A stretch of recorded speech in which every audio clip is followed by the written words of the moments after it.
Hello everyone, first news update for 14th of March. Now it's 9:30 in the morning Moscow time, and I have prepared quite a number of interesting, in my opinion, news, and hopefully you will find this update informative and useful.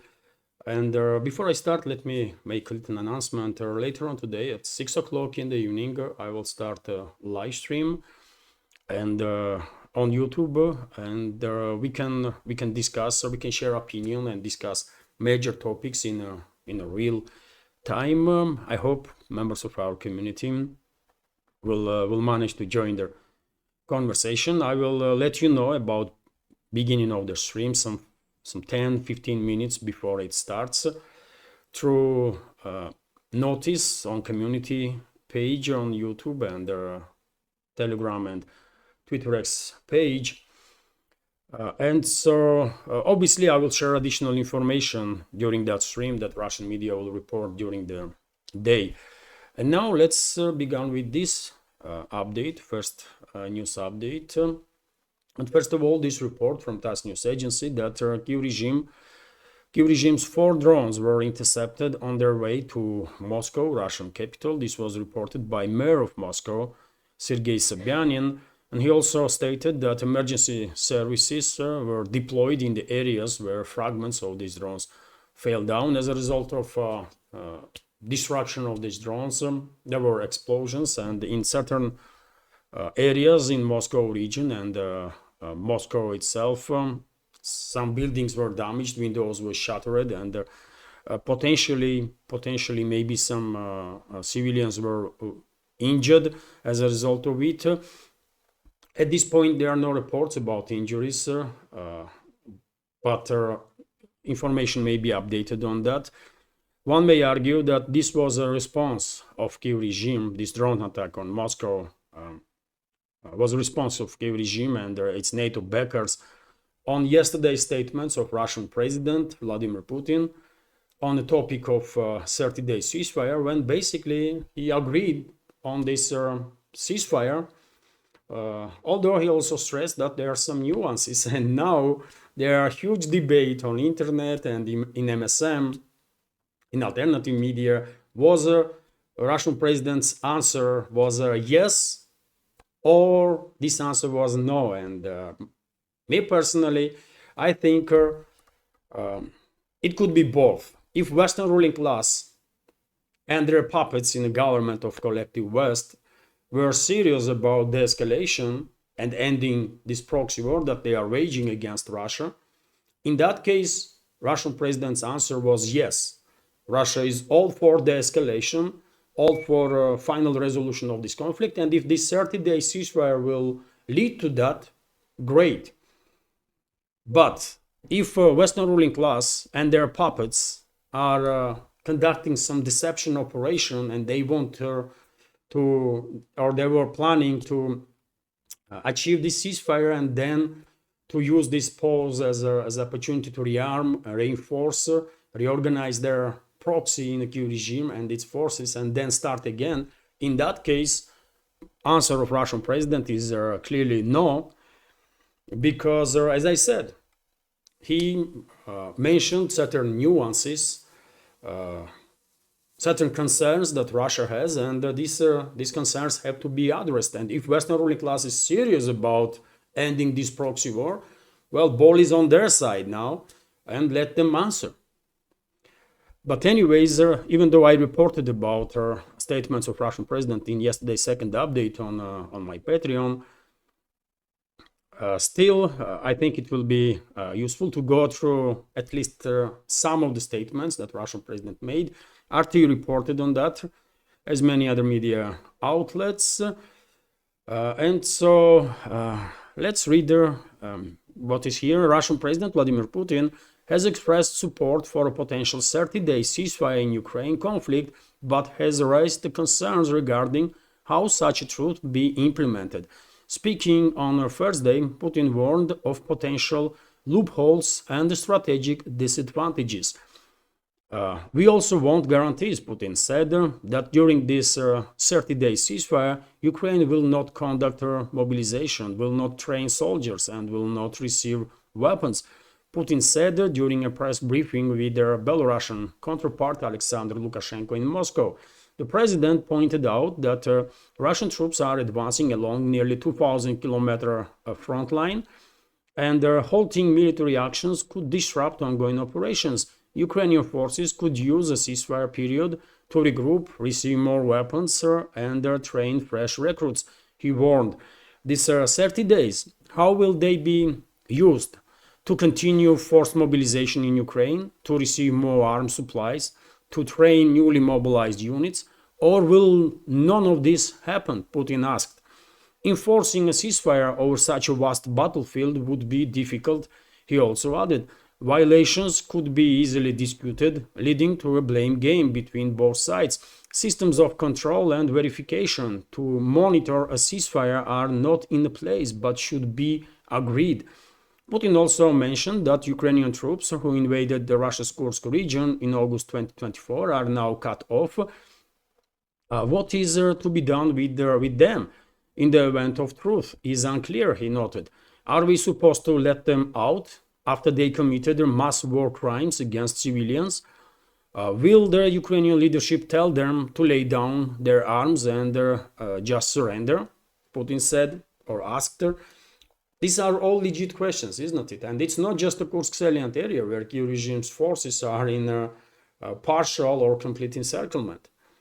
There are many other occasions on the line of contact, this almost 2,000 kilometer line of contact, where situation for Kyiv regime's forces are dire. And as Putin himself highlighted, ceasefire might disrupt their ongoing operations, and therefore some specific agreements have to be in place. And if Kyiv regime will order their troops to lay down arms and surrender in those areas, that will make a little bit easier to reach final agreement on this topic of ceasefire. Once again, if Kyiv and its Western backers are serious about it.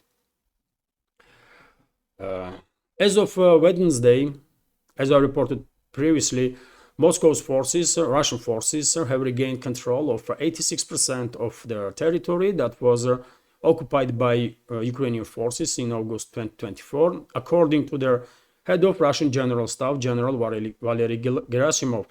Kyiv's remaining units in the area have been largely encircled and isolated, he claimed. Putin suggested that discussions with their American counterpart Donald Trump will be necessary to find a viable solution. So mainly that's it, what Russian president said. And yet again, if Western ruling class and their puppets in the government of these collective West countries are serious about ending this proxy war against Russia, Putin's answer could be seen as a yes to this idea of 30-day ceasefire, which will require, obviously, Russian concerns to be addressed.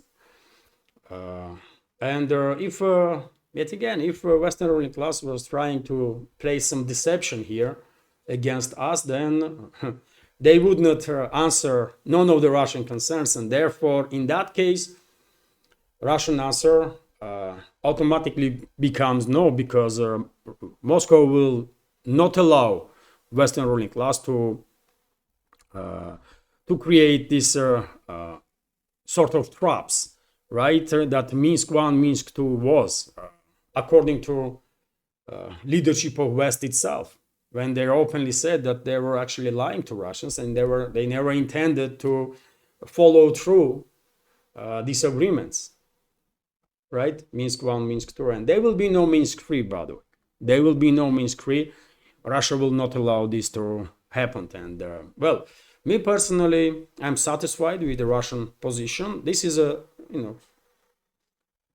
quite a diplomatic way to explain the situation to their Western counterparts, that no matter what kind of games they are playing, they are not going to fool us, right? And Russia is ready for whatever scenarios will play out. And as I already said, ball now is on side of West. You all noticed, dear friends, isn't it, that in previous days, these high-ranking officials, by the way, it was disgusting, laughable and disgusting same time what was happening in the West when these high-ranking officials in US, in Europe, one after another was using this talking point that they all received in the memos, I guess, that ball now is in Russian side and or that kind of stuff. Well, first of all, that display clearly demonstrated that Western so-called elites are just puppets, right? And some shadow forces are pulling the strings, and some shadow forces are sending these memos to everybody in these so-called elites in the West, so that they will have orders what to say, when, and how. But that's first of all issue for West itself and Western societies. Are they happy with that? I don't know. But at the same time, Russia demonstrated yesterday that, well, we can also play these games. You know, you want to talk about balls? Okay, let's talk about balls now. And the ball is on your side. Let's see how serious you was. That was a message, by the way, from Moscow, I guess. This afternoon, this evening, by the way, 6 o'clock, during that live stream on YouTube, we can exchange opinions in a real time, because the topic is hot, isn't it? And there are almost fights on internet among community members on this matter. So we should exchange opinions peacefully, with all respect. Obviously, we don't have to agree or disagree with each other. You know, we can calmly express opinions, and as we did it a million times before. And dear friends, as I reported yesterday, Whitkoff, special envoy of Trump, was in Moscow, and he was waiting for a meeting with the Russian president. Potentially this meeting took place somewhere between 9, 10 and 11 or 12 late evening, because this morning Russian media reported that Whitkoff's plane left Moscow, and because some officials yesterday stated that most likely Putin will have a meeting with Whitkoff. I guess that meeting took place, and sides exchange opinions on different matters, including topic of ceasefire.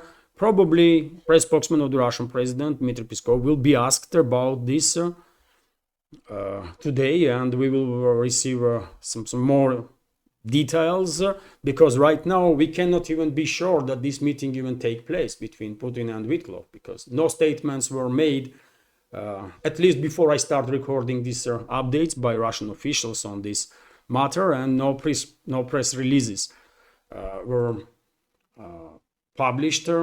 At least I didn't see any in the Russian media. Hello everyone, if you find this video interesting and useful, please click that like button, leave some commentary and share with your friends.